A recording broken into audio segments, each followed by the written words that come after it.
अस्सलाम वालेकुम स्टूडेंट्स। आज हमारा 16th लेक्चर है मॉडर्न फिज़िक्स का। और आज जो टॉपिक हम पढ़ने जा रहे हैं that is counting the states of hydrogen atom. ये हाइड्रोजन एटम जो है इसके बारे में हम ये पिछले कुछ लेक्चर्स के अंदर पढ़ रहे हैं।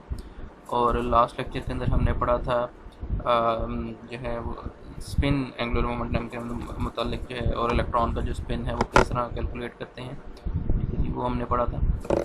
अभी हम देखते हैं कि ये जो हमने चार जो है एंगुलर मोमेंटम्स हमने पढ़े हैं, ठीक है, जिनकी जो चार डिफरेंट आती हैं स्टेट्स के प्रिंसिपल, और ये चार क्वांटम नंबर्स हैं, principal quantum number, orbital quantum number, और magnetic quantum number and spin quantum number, ठीक है जी।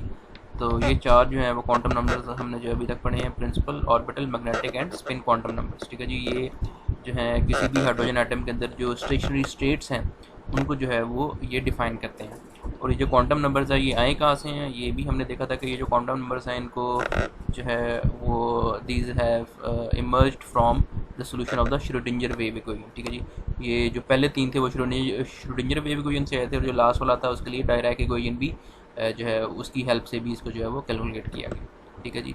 तो ये जो चारों क्वांटम नंबर्स हैं ये श्रोडिंगर इक्वेशन और डायराक इक्वेशन जो हमने पिछले लेक्चर में पढ़ी थी उससे जो है वो इमर्ज होते हैं ये, लेकिन इनका को अभी तक जो है वो इनका भी जो है वो प्रूफ जो है वो ऐसा नहीं है, ठीक है, कि किस तरह जो है इनको जो किया जा सकता है।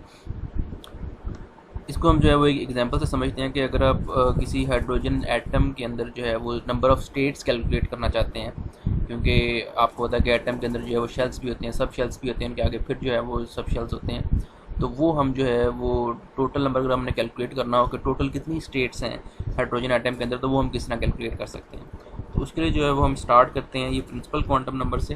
आपको पता है कि जो प्रिंसिपल क्वांटम नंबर है किसी भी एटम का, वो उसके अंदर नंबर ऑफ़ शेल्स के बारे में बताता है कि उसके अंदर शेल्स कितने हैं, ठीक है। जैसे अगर किसी हाइड्रोजन एटम जो है, अगर कोई एटम है उसका प्रिंसिपल क्वांटम नंबर 4 है तो उसका मतलब है कि उसके अंदर 4 शेल्स हैं। अगर किसी का प्रिंसिपल क्वांटम नंबर जो है वो 1 है, इसका मतलब है कि उसके अंदर एक ही शेल होगा। अगर किसी का 2 है इसका मतलब है उसके अंदर सिर्फ 2 शेल्स होंगे। तो जो n है principal quantum number, that tells us about the number of shells in an hydrogen atom, ठीक है जी। और जो एक प्रिंसिपल क्वांटम नंबर है n equal to 3, let's suppose हम ये एग्जांपल लेते हैं, तो n इजिकल टू 3 के अंदर जितने भी शेल्स या जितनी भी स्टेट्स आएंगी उन तमाम स्टेट्स की जो है वो सेम एनर्जी होगी, क्योंकि एक शेल के अंदर जो है वो एक से ज़्यादा स्टेट्स आ रही होती हैं। तो जितनी भी स्टेट्स आएंगी n इजिकल टू 3 के अंदर, उन सब की एनर्जी जो है दैट विल बी सेम, ठीक है जी। और ये तो हो गया कि हमने एग्जांपल ली कि n इजिकल टू 3 के एक ऐसा एटम जिसका जो प्रिंसिपल क्वांटम नंबर है दैट इज़ 3। अब हम उसके अंदर अगर हम ऑर्बिटल क्वांटम नंबर देखें तो orbital quantum number is given by 0 1 2 3 up till n-1, यानी कि उसके अंदर n नंबर ऑफ यानी कि n-1, यानी कि प्रिंसिपल क्वांटम नंबर से एक कम जो है उसके अंदर जो वो मैक्सिमम वैल्यू होगी ऑर्बिटल क्वांटम नंबर की। तो अगर n इजिकल टू 3 लेते हैं तो 3-1 क्या बनेगा 2। तो इसका मतलब है कि n इजिकल टू 3 के लिए जो l की वैल्यूज़ आएंगी दैट विल बी 0 1 और 2, यानी कि सिर्फ 2 तक आएंगी। तो ये तीन वैल्यूज़ आएंगी ऑर्बिटल क्वांटम नंबर के लिए। This shows that different values of l are possible for a given principal quantum number, ठीक है। जैसे n इजिकल टू 3 है तो n इजिकल टू 3 के लिए जो है वो जो l की वैल्यूज़ आएंगी वो 0 1 और 2, ये तीन वैल्यूज़ आएंगी l के लिए, ठीक है जी। तो इसका मतलब है कि जितना प्रिंसिपल क्वांटम नंबर होगा उसके अंदर l की नंबर ऑफ़ वैल्यूज़ जो है वो सेम आएंगी। जैसे प्रिंसिपल क्वांटम नंबर 3 था तो 3 के लिए जो नंबर ऑफ़ वैल्यूज़ l की आएंगी वो आएंगी 0 1 2, तो ये 1 2 3, तो इसके अंदर इसका मतलब है कि 3 ही जो है वो ऑर्बिटल जो है वो क्वांटम नंबर की स्टेट्स आएंगी। तो orbital quantum number corresponds to number of sub shells in a corresponding shell of an atom. तो जो जितने उसका ऑर्बिटल क्वांटम नंबर होगा वो उतने ही उसके अंदर जो है वो सब शेल्स होंगे, यानी कि n इजिकल टू 3 के अंदर एक सब शेल होगा जो l इजिकल टू 0 को कोरस्पॉन्ड करेगा, एक होगा जो l इजिकल टू 1 को कोरस्पॉन्ड करेगा, और एक होगा जो l इजिकल टू 2 को कोरस्पॉन्ड कर रहा होगा। तो इस तरह 3 सब शेल्स आएंगे एक शेल के अंदर जिसके लिए n की वैल्यू 3 है। अच्छा जी, within the subshells of the electron may have different states of motion because of the different ways of the angular momentum can be oriented. और ये एंगुलर मोमेंटम के बारे में हमने पढ़ा था कि एंगुलर मोमेंटम जो है जिस तरह ये ऑर्बिटल एंगुलर मोमेंटम के बारे में मैंने पढ़ा था कि ऑर्बिटल एंगुलर मोमेंटम जो है वो उसके अंदर डिफरेंट ओरिएंटेशन जो है उसकी हो सकती है, जो कि हमने एंगुलर मोमेंटम वाले टॉपिक के अंदर पढ़ा था। तो इस वजह से उसकी डिफरेंट वैल्यूज होंगी। So for a given value of L we have 2l plus values of M L. ठीक है जी, एम एल जो है दैट कोरिस्पॉन्ड्स टू कौन सा जी, ये आपके पास जो है ये मैग्नेटिक क्वांटम नंबर को रिस्पॉन्ड करता है।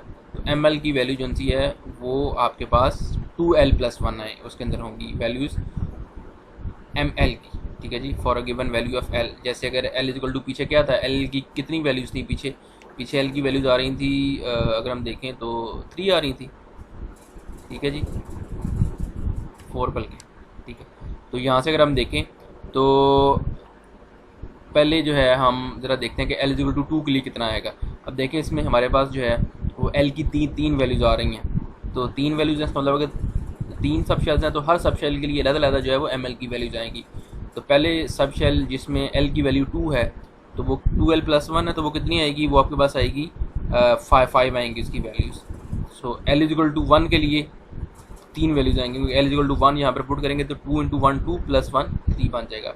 और जब एल इजिकल टू 2 पुट करेंगे तो 2 इंटू 2 4 प्लस 1 5 हो जाएगा आपके पास। इसी तरह एल इजिकल टू 0 जो है ये कहाँ से आ रही है, ये इधर से जो हम 0 1 2 वैल्यूज़ आपके पास आएंगी। एल इजिकल टू 0 के लिए क्या होगा, 2 इंटू 0 1 2 इंटू 0 0 प्लस 1 1 आ जाएगा, तो 1 आ जाएगा। तो जो टोटल वैल्यूज अब हमारे पास आ जाएंगी, एल इजिकल टू 2 के लिए 5 आएंगी एम एल की वैल्यू, एल इजिकल टू 1 के लिए एम एल की वैल्यू 3 आएंगी और एल इजिकल टू 0 के लिए एम एल की वैल्यू 1 आएगी। तो जो टोटल वैल्यूज़ आएंगी आपके पास, जो टोटल स्टेट्स आएंगी आपके पास, दैट विल बी 9।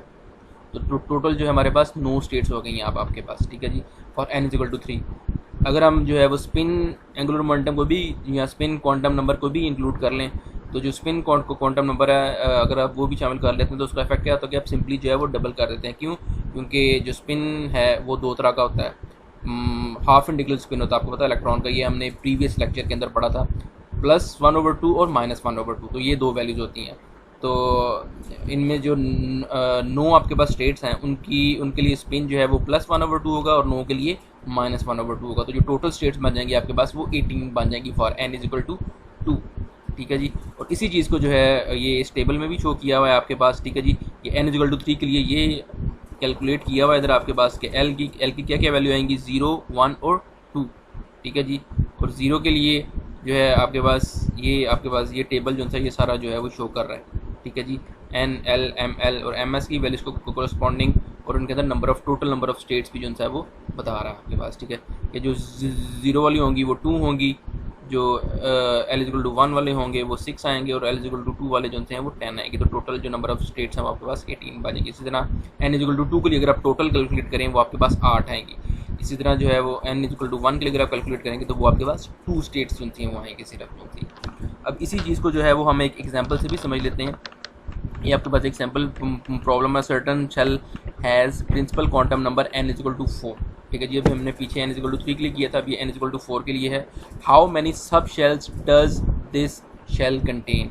तो अब हमने number of sub shells calculate करने हैं। तो n इजिकल टू 3 है ना, तो n इजिकल टू 3 है तो l की वैल्यू जिस तरह हमने ये देखा था पीछे, ये फार्मूला था हमारे पास, तो l equal to 0 1 2 3 up to n-1। तो n इजिकल टू अगर 4 है तो 4 - 1 क्या बन जाएगा 3, तो 0 1 2 3, तो ये 3 0 1 2 3 ये 4 वैल्यूज आएंगी एल की। तो नंबर ऑफ सब शेल्स कितने होंगे, 4 ही होंगे।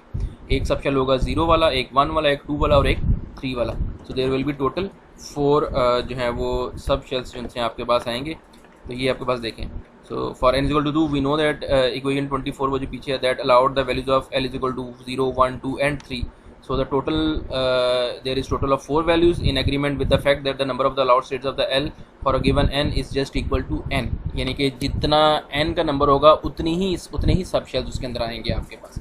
ठीक है, each value of n defines the shell and the value of L defines the subshell within the shell। Thus there are 4 subshells in n is equal to 4 shell। यानी कि ऐसा shell जिसके लिए n की वैल्यू 4 है उसके अंदर 4 ही सब शेल्स होंगे। और दूसरा है जी बी पार्ट इसका, what is the number of states in which these sub shells, in each of these sub shells, के ये जो सब शेल्स आ रहे हैं कितने सब शेल आए हैं, 4 आए हैं। एक है 0 वाला, एक 1 वाला, एक 2 वाला, एक 3 वाला।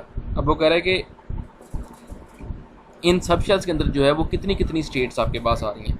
तो जो नंबर ऑफ स्टेट्स हैं सब शेल्स के अंदर, that is calculated by 2 equal to 2 into 2l+1। ठीक है जी, ये फार्मूला 2 जो है वो आपके पास जो है वो 2 वैल्यूज़ ऑफ जो है वो स्पिन क्वांटम नंबर की जो है उसकी वजह से आता है। So for the number of states in sub shells n is equal to 4 we have this. ठीक है जी, तो l इज इक्वल टू ये आ जाएगा आपके पास। तो जो ज़ीरो है इसमें अगर आप ज़ीरो में पुट करें l इज इक्वल टू 0, तो ये बन जाएगा 2 + 1 सॉरी 0 + 1 1 2 आ जाएगा आपके पास। तो l इज इक्वल टू अगर आप यहाँ पे 1 पुट करेंगे तो इस फार्मूला में तो ये 6 आ जाएगा, 2 पुट करेंगे तो 10 आ जाएगा, 3 पुट करेंगे तो 14 आ जाएगा। ठीक है, इसी तरह जो है अब वो कह रहा है कि जो what is the number of states in the shell, कि जो पूरा shell n is equal to 4 इसमें टोटल नंबर ऑफ स्टेट्स कितनी हैं, तो वो हमने किस तरह कैलकुलेट करनी है। ये देखें, ये हमारे पास स्टेट्स आ गई, इन्हीं को आपने ऐड कर देना, 2 और 6 8 8 एंड 10 18 और 14 जो है ये टोटल आपके पास 32 बन जाएगा। तो जो total n is equal to 4 में जो टोटल नंबर ऑफ स्टेट्स आएंगी दैट विल बी 32।